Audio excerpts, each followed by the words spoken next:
जय श्री महाकाल। हर हर महादेव। दोस्तों, आज के इस वीडियो में आपको मैं गुड़हल के फूल के विषय में बताऊंगा, क्योंकि ये जो गुड़हल का फूल है ये कहीं भी आसानी से मिल जाता है और इसी की सहायता से किस प्रकार वशीकरण किया जा सकता है इसके बारे में आपको जानकारी दूंगा। बल्कि इस फूल के जितने भी लाभ हैं उन सब के बारे में आपको जानकारी दूंगा। गुड़हल के फूल को आप ध्यान से देख लीजिए, यहाँ पे स्क्रीन पे आपको दिखाई दे रहा होगा। तो इस गुड़हल के फूल को अभी तक आप बहुत बेकार समझते रहे होंगे, लेकिन आज जब आपको बताऊंगा कि ये फूल कितना इम्पोर्टेंट है, महत्वपूर्ण है, कितना अच्छा काम करता है। यह फूल कोई मामूली फूल नहीं है। सम्मोहन करने के लिए तो राम बाण है ये, और इसके साथ साथ धन खींचने के लिए तो ये फूल चुंबक की तरह काम करता है। इसके साथ ही जो मानसिक रोग होते हैं, जितने भी प्रकार के मानसिक रोग होते हैं, हर रोग को ठीक करने की ताकत इस फूल में है। तो इन सब चीज़ों के बारे में आपको बारी बारी से आपको बताऊंगा। तो इसके बारे में आप जानना चाहते हैं तो मेरे इस वीडियो पे बने रहें, और साथ में चैनल पे पहली बार आए हैं तो चैनल को सब्सक्राइब करना ना भूलें। साथ में बेल आइकन को क्लिक कर लें। बेल आइकन को क्लिक करने के बाद जो ऑल का ऑप्शन आता है उसे भी क्लिक कर लें, ताकि आपको इस प्रकार की महत्वपूर्ण जानकारी मेरे यूट्यूब वीडियो के माध्यम से आपको प्राप्त होती रहे। दोस्तों, तंत्र शास्त्र में गुड़हल के फूल को मूलाधार चक्र को खोलने की चाबी माना जाता है। मूलाधार चक्र व्यक्ति को धन खींचने की और सम्मोहन की शक्ति प्रदान करता है। तो इन सारी चीज़ों के बारे में आपको वन बाय वन आपको बताने जा रहा हूँ, ध्यान से समझिए। दोस्तों, गुड़हल का फूल भगवान गणेश जी के चरणों में चढ़ाया जाता है, क्योंकि भगवान गणेश जी को गुड़हल का फूल अति प्रिय है।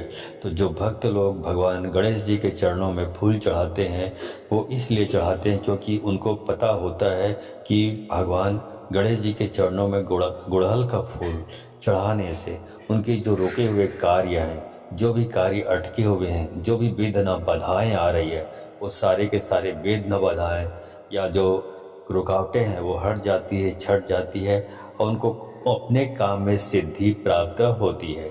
इसलिए भगवान गणेश जी के चरणों में गुड़हल का फूल चढ़ाया जाता है। दोस्तों, गुड़हल का फूल इस्तेमाल किया जाता है उन लोगों के लिए जिनका मणिपुर चक्र बिल्कुल कमज़ोर हो गया है। मतलब क्या हुआ इसका कि किसी व्यक्ति को अगर बहुत ज़्यादा डर लगता हो, कॉन्फिडेंस की उसमें बहुत ज़्यादा कमी हो, तो भी गुड़हल का इस्तेमाल किया जाता है। तो उन सारी चीज़ों के बारे में मैं आपको बताऊंगा कि कैसे कार्य सिद्धि के लिए, मनोकामना पूर्ति के लिए और धन आकर्षण के लिए भी गुड़हल का इस्तेमाल काफ़ी ज़्यादा मात्रा में किया जाता है, क्योंकि भगवान श्री गणेश शुभ और लाभ के देवता हैं, जिनके चरणों में स्वयं रिद्धि और सिद्धि लौटती है। इसलिए अगर आपका कोई व्यापार है और आपका व्यापार नहीं चल रहा है, अगर आप कहीं पर नौकरी करते हैं, नौकरी में कहीं ना कहीं बाधाएं उत्पन्न हो रही है, प्रमोशन नहीं मिल पाता है, या खासकर कि आपकी नौकरी की प्राप्ति नहीं हो पा रही है, तो ये विशेष रूप से ये इन लोगों के लिए वीडियो है। जिनमें बताऊंगा कि कैसे आप इस प्रकार की दिक्कतें हैं तो इसको आप दूर कर पाएंगे। तो सबसे पहले वीडियो को लाइक करके कमेंट बॉक्स में श्री गणेशाय नमः लिख दें, ताकि आप पर भगवान श्री गणेश जी की कृपा हमेशा बनी रहे। जैसा कि आप जानते हैं कि गुड़हल का फूल तो भगवान श्री गणेश जी को अति प्रिय है ही, लेकिन आपको बता दूं कि भगवान श्री गणेश माता लक्ष्मी को भी अति प्रिय हैं। माता लक्ष्मी के पुत्र के रूप में भी भगवान श्री गणेश जी को देखा जाता है, और यह भी कहा जाता है कि अगर किसी व्यक्ति को भगवान विष्णु की और माता लक्ष्मी की कृपा प्राप्त करनी हो और साथ में शिव जी भगवान की माता पार्वती की कृपा भी पानी हो, तो केवल भगवान श्री गणेश को प्रसन्न कर लो। भगवान श्री गणेश को प्रसन्न करने मात्र से ही राहु केतु चंद्र ग्रह तक भी बिल्कुल ठीक हो जाते हैं। जैसा कि आपको मैं पिछले वीडियो में बता चुका हूँ कि राहु केतु अगर किसी व्यक्ति का खराब हो जाए तो उसे उस व्यक्ति के मन में बहुत ही ज़्यादा बुरे ख्याल विचार आने लग जाते हैं। यानी कि ऐसे विचारों की उसके मन में श्रृंखला होती है कि वह बहुत ज़्यादा चिंता करता है, हर एक चीज़ से डरता रहता है। और राहु केतु का सीधा संपर्क चंद्र ग्रह से होता है। यानी कि राहु केतु अगर किसी व्यक्ति का खराब हो तो चंद्र खराब होना भी उसका बिल्कुल निश्चित ही है, क्योंकि राहु केतु जो होता है वह किसी भी व्यक्ति को नशे की लत में डाल देता है। और जिन व्यक्तियों का राहु केतु खराब होता है तो ऐसे लोग बहुत ज़्यादा अधिक मात्रा में नशा कर सकते हैं। तो भगवान गणेश जी की कृपा पा ली जाए तो इतने सारे लाभ उठाए जा सकते हैं। राहु केतु को ठीक किया जा सकता है, चंद्र ग्रह को ठीक किया जा सकता है। और राहु केतु ऐसा नहीं है कि केवल बुरे प्रभाव ही देते हैं, जिस व्यक्ति पर अच्छे प्रभाव देते हैं ऐसा व्यक्ति कभी भी अपने जीवन में गरीब हो ही नहीं सकता। यानी कि अगर उसका सब कुछ बर्बाद हो जाए, सब कुछ छीन भी लिया जाए तो दोबारा से सारी चीज़ों को प्राप्त करने की पूरी शक्ति भी अपने अंदर समेटे हुए होता है। और राहु केतु अगर किसी व्यक्ति का अच्छा हो और ऐसे व्यक्ति का, क्योंकि अगर राहु अच्छा होता है तो चंद्र ग्रह भी बलवान उस व्यक्ति का हो ही जाता है और उसमें कहीं ना कहीं आसुरी शक्तियाँ अपने आप ही आने लग जाती है। यानी कि ऐसे लोग बिल्कुल कठोर हो जाते हैं। जैसे कि आपने देखा हो कि काफ़ी लोग कुछ बहुत अच्छा काम भी करते हैं लेकिन फिर भी उनके दिल पर कोई असर नहीं पड़ता है, उनकी प्रसन्नता पर कोई असर नहीं पड़ता है और खूब ज़्यादा धन कमाते ही चले जाते हैं। तो यह भी केवल राहु केतु के प्रभाव के कारण ही जीवन में होता है। राहु केतु जिस व्यक्ति का अच्छा हो ऐसा व्यक्ति गरीब हो ही नहीं सकता, बल्कि बहुत ज़्यादा अधिक धनवान वह निश्चित ही मिलता है। तो इन सारी चीज़ों को प्राप्त करने के लिए, अपने जीवन में अच्छा करने के लिए विशेष रूप से भगवान श्री गणेश की कृपा पाना बेहद आवश्यक है और बहुत ज़्यादा जरूरी भी है। अगर किसी व्यक्ति का केतु खराब हो तो केवल भगवान श्री गणेश जी की कृपा से केतु ग्रह को ठीक किया जा सकता है, वरना वह व्यक्ति पूरा जीवन ही भटकता रह जाता है और किसी भी मार्ग की प्राप्ति उसे हो ही नहीं पाती है। बल्कि तंत्र में तो ये बताया गया है कि मूलाधार चक्र, यानी कि जो इंसान की जड़ कही जाती है, उसमें भी भगवान श्री गणेश का वास होता है। और अगर किसी व्यक्ति का मूलाधार चक्र यानी कि भगवान श्री गणेश का स्थान वह बिगड़ जाए तो ऐसे व्यक्ति पूरा जीवन अपने डर के साथ व्यतीत करता है। छोटी छोटी चीज़ों से डरता है, हवा से डर जाता है, खुद को देखने से डर जाता है। और ख़ास करके जितने भी लोग होते हैं जिनको मानसिक परेशानी किसी न किसी प्रकार की होती है या जिन पर तंत्र क्रियाएं आसानी से हो जाती है, टोटके आसानी से हो जाते हैं, दूसरे लोगों का प्रभाव उन पर आसानी से पड़ जाता है। जैसे कि अगर कोई व्यक्ति बड़ा होता है तो उन्हें देखकर भी उनके मन में डर, चिंता, घबराहट उत्पन्न होने लग जाती है।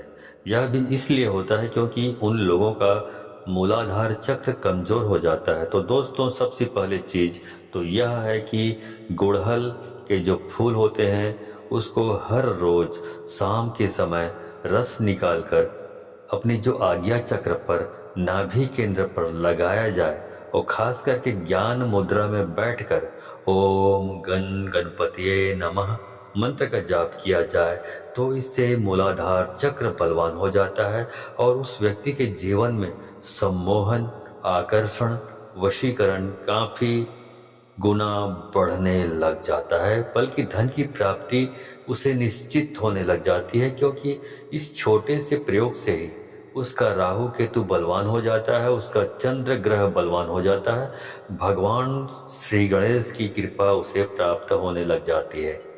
तो आप ऐसा भी कर सकते हैं कि अपने घर में गुड़हल का पेड़ अवश्य ही लगा लें। गुड़हल के फूल उसमें आते रहते हैं तो एक दो फूल उसमें निश्चित ही रोज उगते हैं। तो उन फूलों को तोड़कर केवल भगवान श्री गणेश जी को चढ़ाकर उसका सेवन करना शुरू करें। उन्हें अपने नाभि में लगाना शुरू करें, आज्ञा चक्र पर तिलक लगाना शुरू करें और देखते ही देखते आप देखेंगे कि आपके जो मन में डर रहता था, चिंता रहती थी, वह धीरे धीरे गायब होने लगा है। आपका दिल मजबूत बलवान बनने लगा है, क्योंकि मूलाधार चक्र अगर किसी व्यक्ति का बलवान बन जाए तो सबसे पहला प्रभाव उस पर यही पड़ता है कि वह बिल्कुल निडर हो जाता है और बिल्कुल शांति स्वरूप में आ जाता है। सम्मोहन वशीकरण उनके लिए बिल्कुल प्रचंड हो जाता है और सम्मोहन उसके शरीर में बिल्कुल कृष्ण भगवान की तरह बहने लगता है। यानी कि जिस भी व्यक्ति की वह कामना करता है वह व्यक्ति उसके पास अपने आप ही खींचा चला आता है। ओम गण गणपतिये नमः यह भगवान श्री गणेश जी का मूल मंत्र है। तो ओम गण गणपतिये नमः यह तांत्रिक मंत्र भी कहा जाता है। इससे अधिक प्रभाव होते हैं, जिसमें होता यह है कि यह तांत्रिक मंत्र ही होता है, तो यह भी आप बिना किसी परेशानी के जाप कर सकते हैं। बल्कि अगर आपके पास सफ़ेद हकीक की माला है या फिर कमलगट्टे की माला है तो इन दोनों माला से इस मंत्र का जाप किया जा सकता है। रुद्राक्ष की माला का इस्तेमाल इसमें आपको बिल्कुल भी नहीं करना है। गांठ बांधने अच्छी तरह समझ लें। काले हकीक की माला का इस्तेमाल भी आपको बिल्कुल भी नहीं करना है। गुड़हल के फूल से सम्मोहन के प्रयोग भी किए जाते हैं। अगर पत्थर पर पीसते हुए किसी व्यक्ति का ध्यान किया जाए जिसे आप अपने जीवन में आकर्षित करना चाहते हैं, सम्मोहित करना चाहते हैं और यूं चाहते हैं कि सामने वाला व्यक्ति आपसे बिल्कुल धोखा ना करे, आपसे बंधा रहे, आपके प्रेम में रहे, हमेशा आपसे प्रेम करे, आपसे बिल्कुल भी नफरत ना करे, तो आपको केवल इतना करना है कि आपकी जितनी उम्र है उतने ही गुड़हल के फूल या फिर आपके पार्टनर की जितनी उम्र है उतने फूल भी लिए जा सकते हैं और उन्हें पत्थर पर पीसते हुए गंगा जल का इस्तेमाल करते हुए उस व्यक्ति का ध्यान करें जिसको आप अपने जीवन में बांधना चाहते हैं, खुद को बांधना चाहते हैं, प्रेम में बांधना चाहते हैं। उस व्यक्ति का ध्यान करते हुए ओम गण गणपतिये नमः इस मंत्र का मन ही मन में जाप करते रहें और उस व्यक्ति का ध्यान बनाए रखें, उसको अपने दिमाग में उसका चित्र लाते रहें और रोजाना इस तिलक को खुद भी लगाएं। और अगर उस व्यक्ति को तिलक लगा सकते हैं, संभव है, तो आप अपने अनामिका उंगली से उस व्यक्ति को तिलक लगाना भी शुरू करें। क्योंकि बहुत सारी महिलाओं की यही परेशानी होती है कि उसका पति उनसे बिल्कुल भी प्यार नहीं करता है, शादी करने के बावजूद भी दूसरी लड़कियों से संपर्क रखता है। तो उसे अपने वश में करने के लिए केवल आपको इतना करना है, ये जो प्रयोग मैंने अभी आपको बताया है, तो इसी के माध्यम से उस तिलक को अपने हाथ से अनामिका उंगली से उस व्यक्ति को लगाना शुरू करें और आप खुद देखेंगे कि उसके मन में किस प्रकार से प्रेम उठने लगा है और आपके प्रति सम्मान सम्मोहन उसके मन में काफ़ी ज़्यादा बढ़ जाएगा। ये प्रयोग किसी भी व्यक्ति को आकर्षण और सम्मोहन में बांधने के लिए किया जा सकता है। धन आकर्षण, नौकरी प्राप्ति के लिए भी, नौकरी में प्रमोशन प्राप्ति के लिए भी नाभि में अगर गुड़हल के फूल का रस लगाया जाए, रोजाना नहा धोकर लगाया जाए, तो इससे नौकरी में प्रमोशन की प्राप्ति होती है, तरक्की मिलती है, नौकरी में सफलताएं मिलती चली जाती है। बल्कि अगर आप नौकरी की तैयारी कर रहे हैं तो विशेष रूप से इस प्रयोग को करना चाहिए आपको, क्योंकि इसमें बुद्धि भी बलवान होती है। भगवान श्री गणेश को बुद्धि का देवता भी कहा जाता है। इसी के साथ जिस टेबल पर, जिस कुर्सी पर बैठ आप कार्य करते हैं, व्यापार करते हैं, नौकरी करते हैं या पढ़ाई करते हैं, वहाँ पर एक सफ़ेद गणपति की मूर्ति अवश्य ही रखा करें। रोजाना काम शुरू करने से पहले, पढ़ाई शुरू करने से पहले भगवान श्री गणेश जी को नमस्कार करके उसके चरण अवश्य छुआ करें और ओम गण गणपतिये नमः मंत्र को बोलकर अपना कार्य शुरू किया करें। इससे सारी बाधाएं तुरंत हट जाती हैं, काफ़ी लाभ की प्राप्ति होती है। ऐसे व्यक्ति के अंदर शांति अपने आप ही बनने लग जाती है, वह सुख में बहने लग जाता है। जैसा कि वीडियो की शुरुआत में मैंने आपको बताया, शिव परिवार, विष्णु परिवार अगर दोनों की ही कृपा प्राप्त करनी है तो केवल भगवान श्री गणेश के माध्यम से सभी की कृपा पाई जा सकती है। सारे राहु केतु ग्रह की कृपा पाई जा सकती है, चंद्र ग्रह की कृपा पाई जा सकती है, जो अचानक से किसी व्यक्ति के जीवन में धन प्राप्ति की योग बनाते हैं। तो ये सारी चीज़ें हमने आपको बता दी है।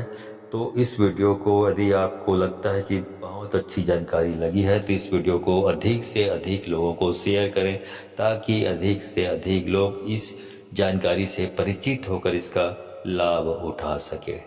तो आज के लिए बस इतना ही, मिलता हूँ अगले वीडियो में। तब तक के लिए धन्यवाद। जय श्री महाकाल।